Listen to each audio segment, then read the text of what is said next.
Wouldn't you notice if something seemed off about mom? They say you, who does nothing, shouldn't interfere. Siblings may be different, but how could I stay silent when our beloved mother isn't herself, and my brother tells me to stop sticking your nose in our business, even though he only sends $100 a month?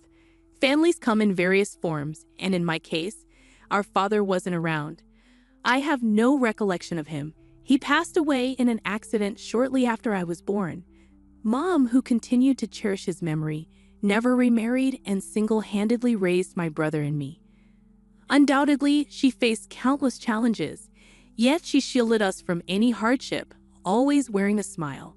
Now, as an adult, I'm determined to repay her boundless kindness in any way I can. I'm Lisa, a 43-year-old mom juggling work with raising my high school-age son. My older brother, Mike, at 45, is married without children. Our mother, now in her 70s, has retired and lives off her pension.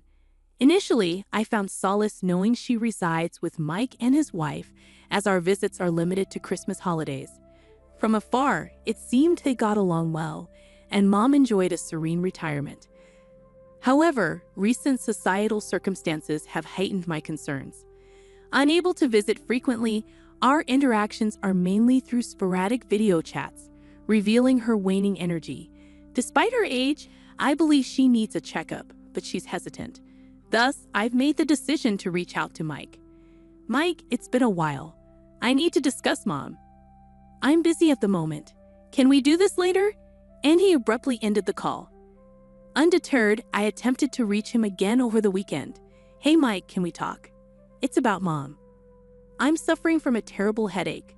Let's catch up another time. And once again, he ended the conversation hastily.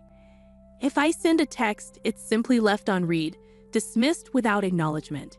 If this pattern persists, even my patience will wear thin. If he's occupied or unwell, he could always return the call when he's free. Couldn't he? Even if he prefers not to talk, a simple reply to the text would suffice.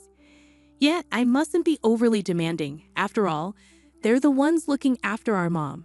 Although I'm unable to physically care for her, I contribute by sending money. Every month, I allocate $2,000 from my salary to support Mom. I've never explicitly informed my brother Mike about this, though I find it hard to believe he's unaware. Perhaps it's time for a heartfelt conversation with Mike one day soon.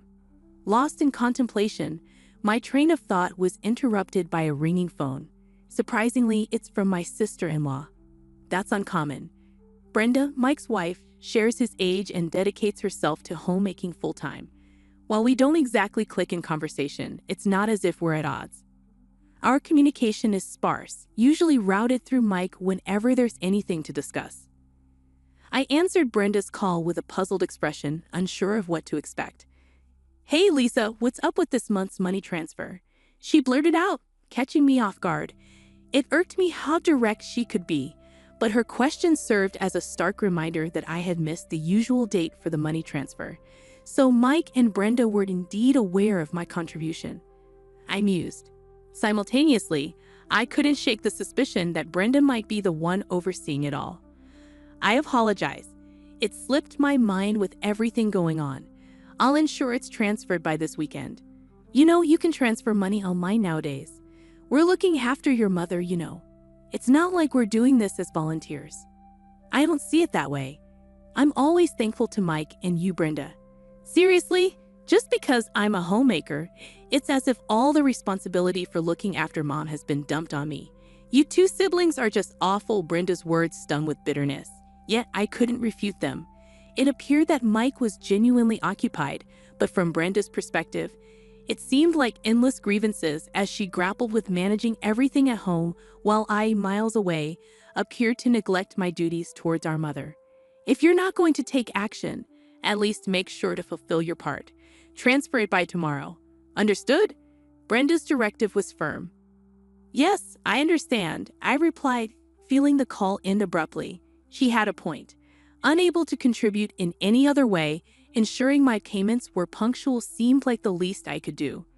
The following day, I informed my workplace that I would be tardy and hurried to the bank to arrange the transfer. A few days later, my mother's name flashed on my phone screen. I answered, curious if she was calling to confirm the deposit. Hey Mom, how's everything? Lisa dear, I hate to trouble you, but could I ask for a bit more money just this once? What? What? My mother's request left me speechless. After ending the call, I sprang into action. With my husband's approval, I requested paid leave from work. Once everything was arranged, I boarded a plane bound for my childhood home in a distant land. Mom, what's happened? I was speechless as I encountered my mother, who had come to welcome me upon my arrival home. Though difficult to discern over video calls, seeing her in person after several years, it was evident she had shed a considerable amount of weight. I know she's getting older, but her weight loss is concerning, I muttered to myself. Aren't you hungry? I inquired. I do feel hungry, but there's nothing to eat, she confessed. What? But why? Is money tight? I asked, puzzled. We're strapped for cash, so there isn't much food, she admitted. No money? Wait, Mom, have you been preparing meals?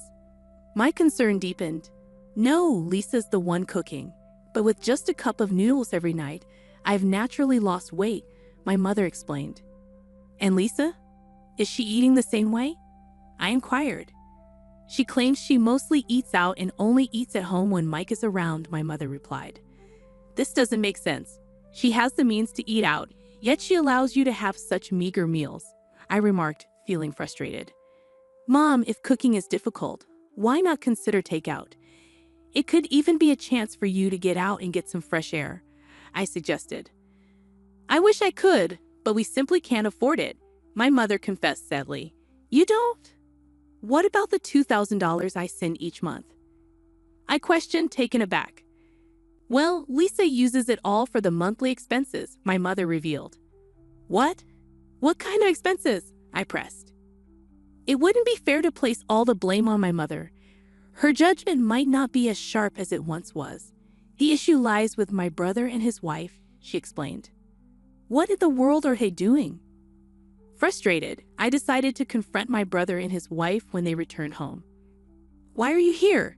Were the first words out of my sister-in-law's mouth as she walked in. It's been a while, Brenda. I hope you've been doing well, I greeted her. What's with the sudden visit? You know it's rude to just drop by, right? Brenda retorted sharply. I didn't mean to impose, but I'm here now. Where's Mike? I inquired. Just leave.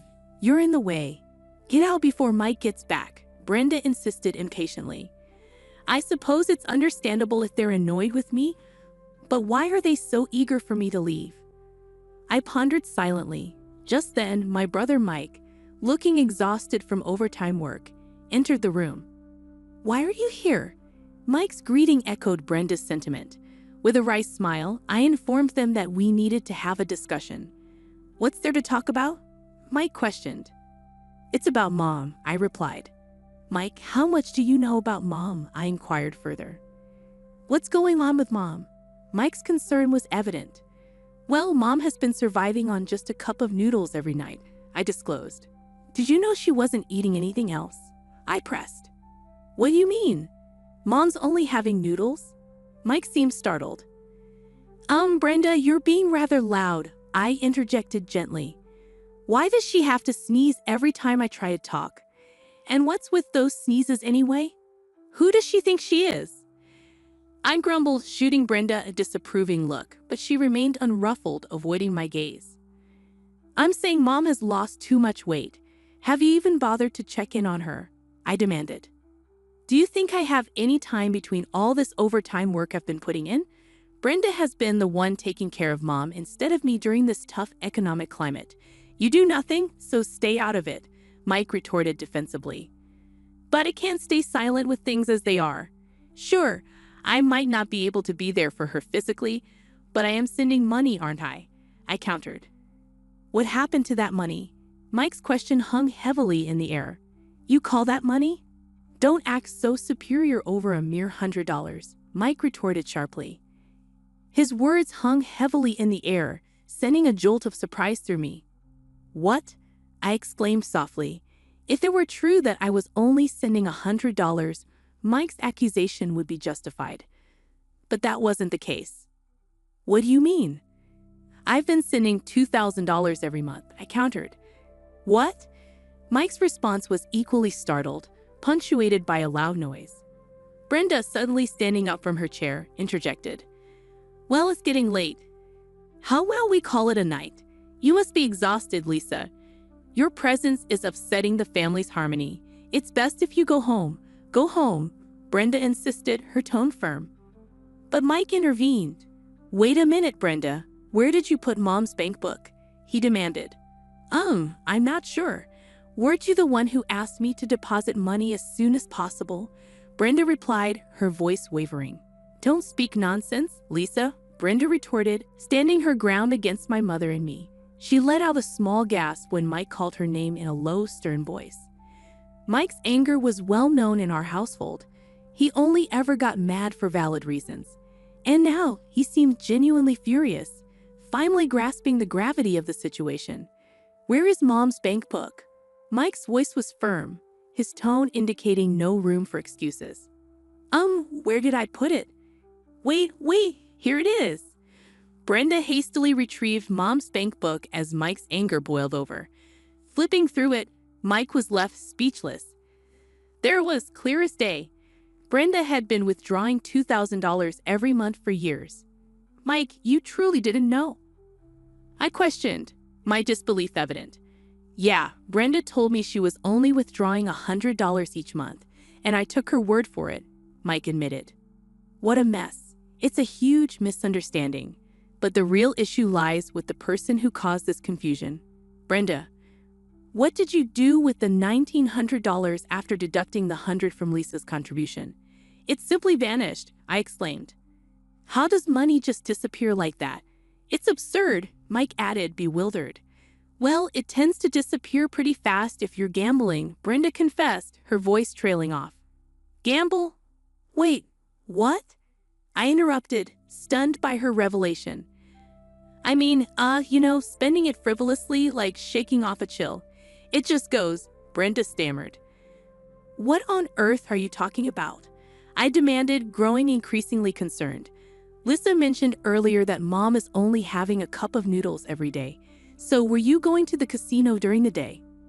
Occasionally, Brenda confessed. How often is occasionally? I pressed.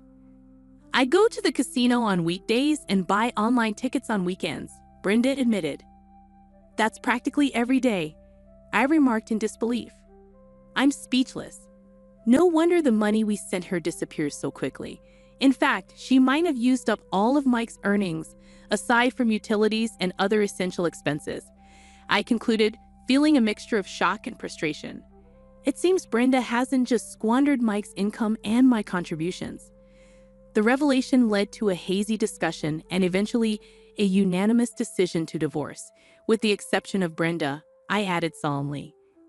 I want a divorce, Brenda declared tearfully, but her outburst was met with stern reprimands from her parents, eventually quieting her down. Mike opted not to seek alimony, but instead requested a commitment from Brenda to repay the exact amount I had been contributing towards our mother's support. With the guidance of a lawyer, legal documents were drafted. Brenda's parents, expressing remorse, agreed to settle all financial matters, including alimony, in a lump sum payment. Following this, Brenda returned home under the strict supervision of her parents. She now works tirelessly from dawn till dusk to repay the owed money, with her parents having provided the upfront payment. Mike mentioned that her parents are in regular contact with him, stating that they are instilling discipline in Brenda every day. Mike and Mom have embarked on a new chapter, building a life together.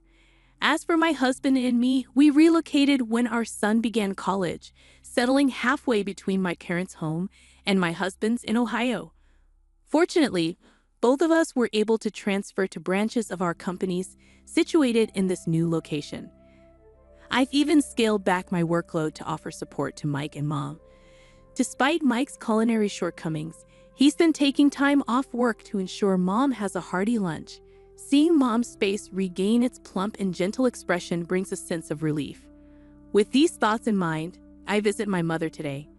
Mom, may you live a long and healthy life, I express, hoping for her well-being.